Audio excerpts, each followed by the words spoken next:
Assalamu alaikum children.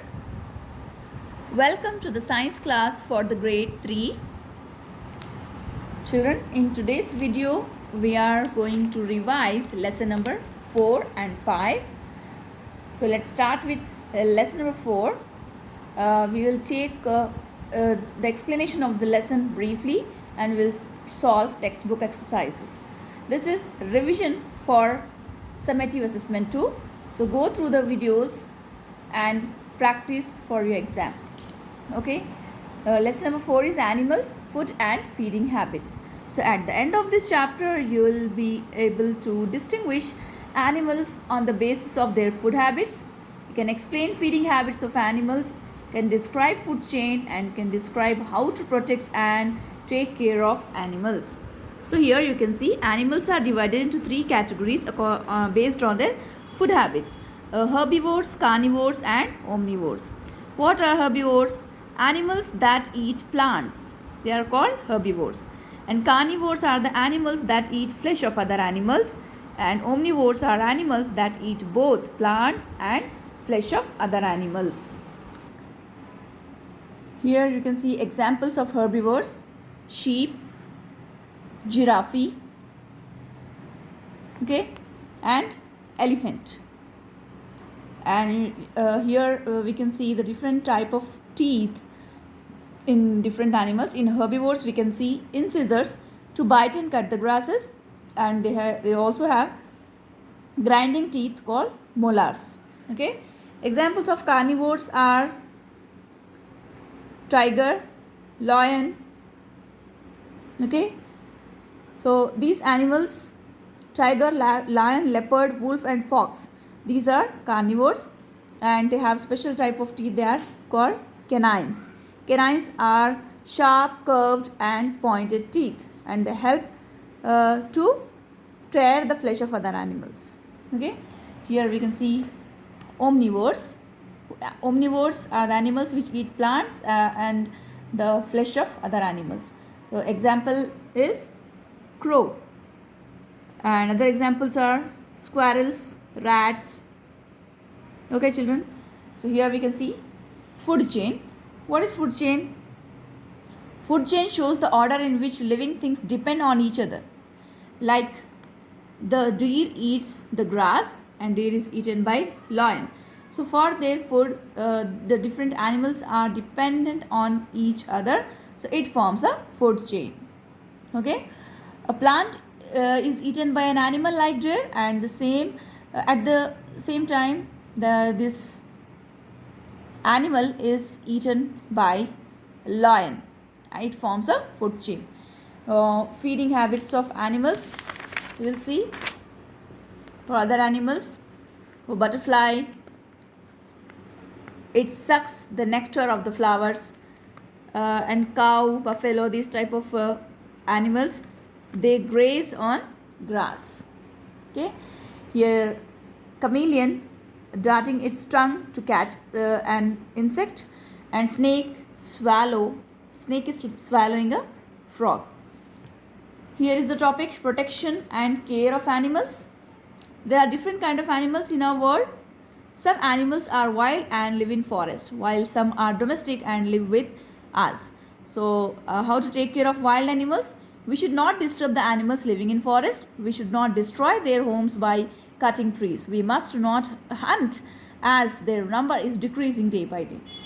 So this is how to take care of wild animals. And here taking care of domestic animals. Some animals such as horses, cats, cows, sheep, dogs and rabbits are tamed at home and are useful to us. We should take good care of them. We should give them healthy food to eat and clean water to drink. So here is one more information. When these animals fall sick, we should take them to a veterinary doctor. A veterinary doctor treats sick animals. So this veterinary doctor is actually a doctor for animals.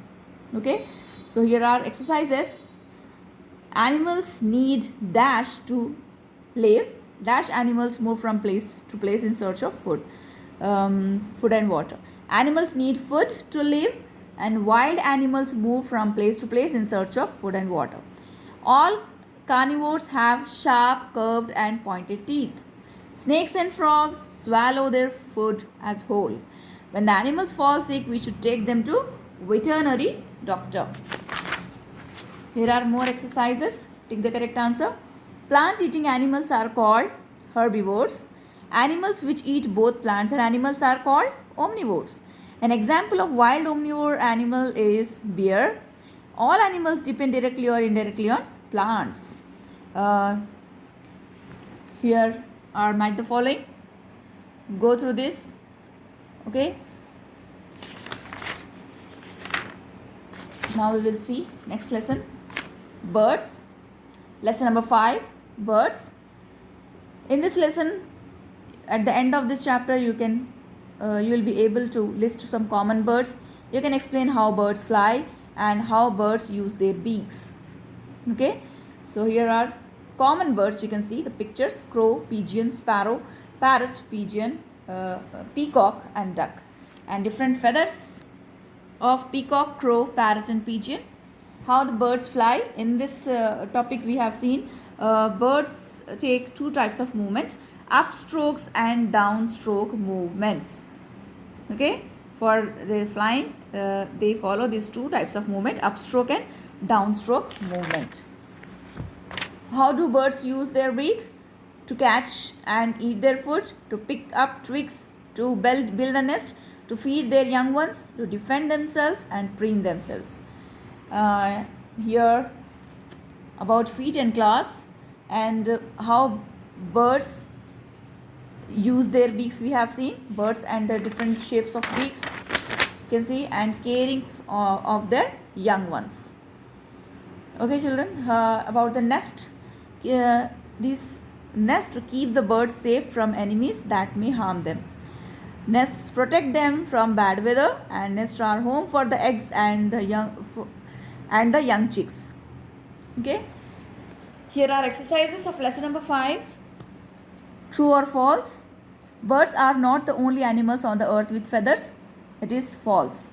The soft, small, fluffy feathers all over the body of a bird are called down feathers. True.